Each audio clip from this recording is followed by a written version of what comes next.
1950 की दिहाई में एक बहुत मशहूर अंग्रेजी नावल लिखा गया जिसका नाम था Lord of flies. William Golding ने इस नावल को मुरतब किया था, तरतीब दिया था और लिखा था। इस नावल में कहानी सुनाई जाती है टीन एजर लड़कों की, जो कि एक डेजर्ट आइलैंड पर, एक सहराई जजीरे पर इकट्ठे होते हैं।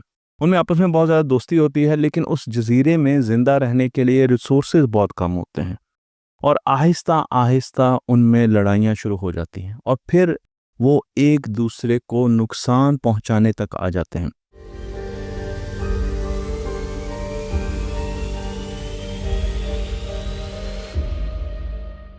ये एक बहुत शोरा आफाक नावल था और कुछ ही अरसे के बाद इस पर एक एक्सपेरिमेंट किया गया। ये एक्सपेरिमेंट, साइकोलॉजिकल एक्सपेरिमेंट, बहुत ज़्यादा मशहूर हुआ है। इसे रॉबर्ट्स केव एक्सपेरिमेंट कहा जाता है।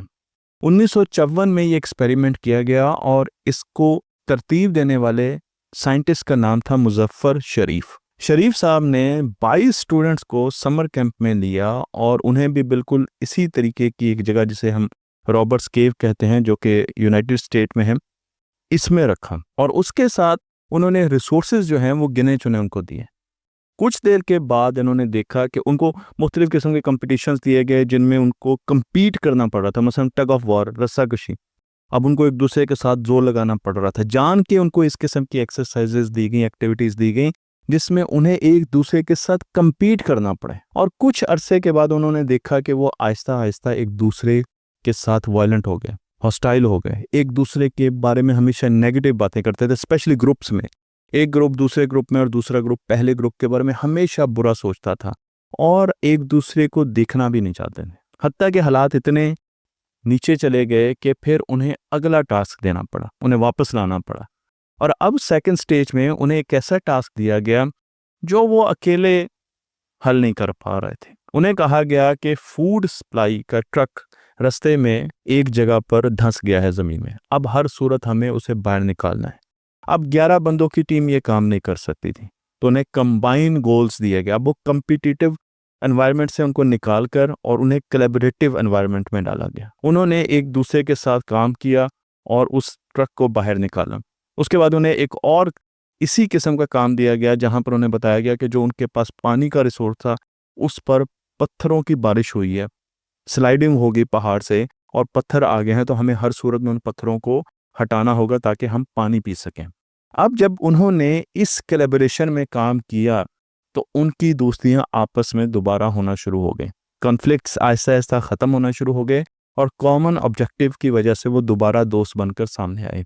इस शोहरा आफाक साइकोलॉजिकल एक्सपेरिमेंट को हर किताब में तकरीबन जगह मिलती है, लेकिन हम आज भी अपने दफ्तरों में और अपने स्कूल कॉलेजेस में कन्फ्लिक्ट आर्गूमेंट ऐसे करते हैं जिससे कन्फ्लिक्ट पैदा होते हैं और हमेशा एक दूसरे से दूर हो जाते हैं।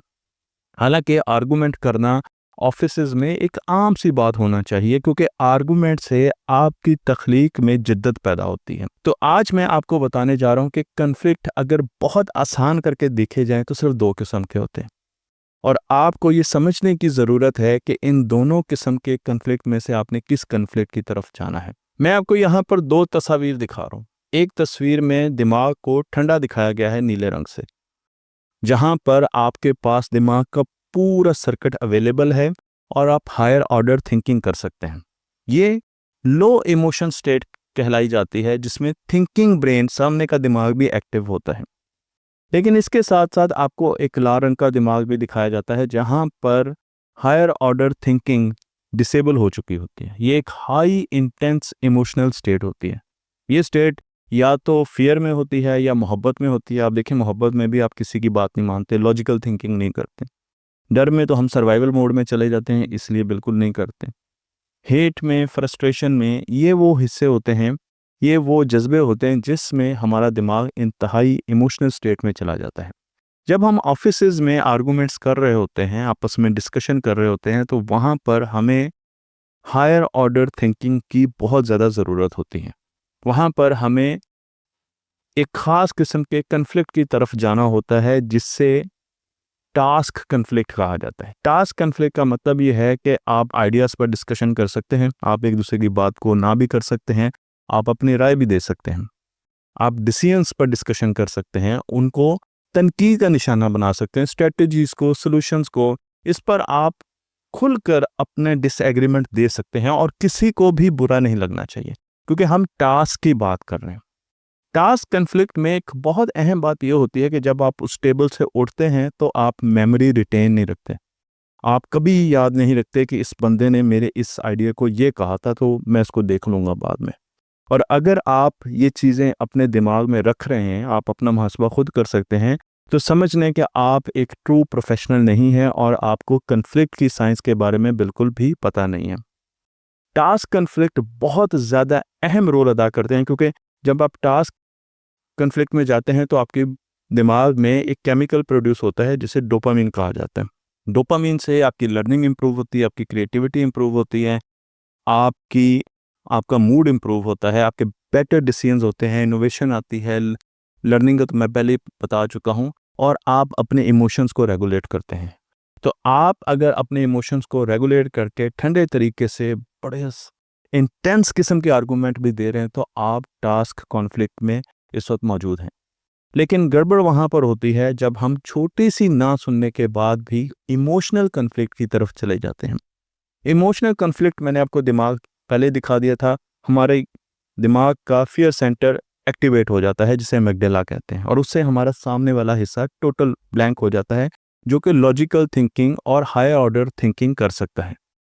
ये उस वक्त होता है जब हमें ये फील होता है कि हमारी ईगो को हर्ट किया गया है, जब हमें ये फील होता है कि ये हमारे आइडिया को नहीं, हमें शॉट डाउन किया गया है, हमारी रिस्पेक्ट इस आइडिया को शॉट डाउन करने की वजह से कम हो गई है, मेरी पर्सनैलिटी पर बड़ा इम्पैक्ट आया है, इमोशंस बहुत ज़्यादा हो जाते हैं। ये वो चीज़ें हैं जब हम फील कर लेते हैं और उस वक्त हमारे जो दिमाग की स्टेट है वो टोटली एक और तरफ चली जाती है। अब ये स्टेट ना तो लर्निंग के लिए अच्छी है, ना ये मूड को अच्छा करती है, बल्कि ये फाइट, फ्लाइट और फ्रीज रिस्पॉन्स में आपको लेके जाती है। तो अब या तो आप फाइट करेंगे, या फ्लाइट करेंगे, या फ्रीज हो जाएंगे। आप किसी भी तौर पर इस मोड में रह के एक अच्छा आर्गूमेंट नहीं कर सकते और ना ही कोई अच्छी आउटपुट ला सकते हैं।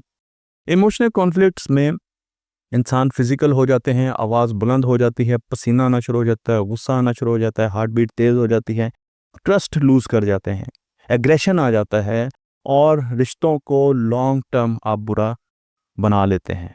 इसकी एक और अहम बात ये होती है कि जब आप मीटिंग के टेबल से उठ के ऊपर उठ के जाते हैं तो आप मेमोरी रिटेन करके जाते हैं कि इस बंदे ने ये बात की है तो ठीक है, इसे मैं देख लूँगा। जब भी आप किसी भी मीटिंग का आगाज़ करें तो उससे पहले एक जुमला ऐसा बोला जाता है, एडम ग्रांट ये कहते हैं, जिससे लोगों को आप टास्क कॉन्फ्लिक्ट की तरफ उस मोड में ला सकते हैं, और वो ये है कि यार इस पर डिबेट करते हैं आज। जब आप ये बात करेंगे कि let's debate on this topic, तो उसका मतलब ये है कि आप लोगों को दावत दे रहे हैं कि ये डिबेट हो रही है, इसमें बुरा मनाने की ज़रूरतें हैं, ये इमोशनल कॉन्फ्लिक्ट की तरफ नहीं जा रही। जब भी कोई एनवायरनमेंट टास्क कॉन्फ्लिक्ट से इमोशनल कॉन्फ्लिक्ट की तरफ जाने की तरफ हो, उसका रुख उस तरफ हो रहा हो, तो लीडर को फौरन बीच में इंटरवीन करना चाहिए और इस चीज़ को मेक श्योर करना चाहिए कि वो इमोशनल कॉन्फ्लिक्ट में तब्दील ना हो, क्योंकि उसके नुकसान टीमों को बहुत ज़्यादा होते हैं। रिसर्च ये बताती है कि टास्क कॉन्फ्लिक्ट कुछ हमारी आउटपुट बेहतर कर देते हैं, लेकिन इमोशनल कॉन्फ्लिक्ट तो हमारी आउटपुट को बहुत नीचे ले जाते हैं। जिन टीम्स में इमोशनल कॉन्फ्लिक्ट होते हैं उनकी आउटपुट बहुत कम हो जाती है। टास्क कॉन्फ्लिक्ट को उस मोड में जाने के लिए आपको साइकोलॉजिकल सेफ्टी को इंश्योर करना पड़ेगा, यानी आपको डिसएग्रीमेंट को रिस्पेक्ट देनी होगी। अगर गलतियां हो रही हैं तो उनसे सीखने को भी रिस्पेक्ट देनी होगी। आपको ओपन कम्युनिकेशन रखनी होगी। कोई भी अपने दिल की बात कह सकता है, कोई आइडिया कह सकता है, कोई भी खुलकर बात कर सकता है। जहां पर इस किस्म की सेफ्टी हो, जहां पर ओपननेस हो, जहां पर डिसएग्रीमेंट को पसंद किया जाए, सुना जाए अच्छे तरीके से, जहां पर ओपिनियन के डिफरेंस को रिस्पेक्ट दी जाए, जहां पर मिस्टेक्स को ख़त्म ना किया जाए, समझ लिया जाए कि बस ये बंदा तो कभी अच्छा काम कर ही नहीं सकता, वहाँ पर टास्क ओरिएंटेड मोड को अचीव करना बहुत ज़्यादा आसान हो जाता है। और गूगल की एक बहुत बड़ी स्टडी है जिसमें उन्होंने सैकड़ों किस्म की टीम्स को स्टडी किया और उन्होंने बताया इस पूरे प्रोजेक्ट को प्रोजेक्ट एरिस्टोटल कहते हैं। 2012 में इन्होंने ये स्टडी शुरू की और कई सालों में इन्होंने स्टडी शुरू की। तो इन्होंने कहा वो टीम्स बहुत अच्छा परफॉर्म करती हैं जो कि highest level of psychological safety रखती हैं। बनिस्बत उन टीम्स के जो कि आईक्यू में बहुत ज़बरदस्त हैं। तो साइकोलॉजिकल सेफ्टी का मतलब वो टीमें जो कि टास्क ओरिएंटेड कॉन्फ्लिक्ट्स रखती हैं, जो कि ओपन होती हैं, जो कि एक दूसरे की डिफरेंस ऑफ ओपिनियन को रिस्पेक्ट देती हैं, बल्कि उनको समझने की कोशिश करती हैं, जो कि सिर्फ अपनी बात मनवाने की कोशिश नहीं करते। वो टीमें बहुत ज़्यादा इम्पॉर्टेंट होती हैं और वो बहुत ज़्यादा आउट परफॉर्म कर जाती हैं उन टीम्स को जो कि आईक्यू की बेस पर, जहानत की बेस पर बनाई गई हैं। मैं आपको यहाँ पर जो टॉप 5 हैं, जो इस स्टडी में जो टॉप 5 फीचर्स आए हैं जो कि होने चाहिए, जो कि टीम्स मांगती हैं, उनमें नंबर 1 आप देख लें साइकोलॉजिकल सेफ्टी है।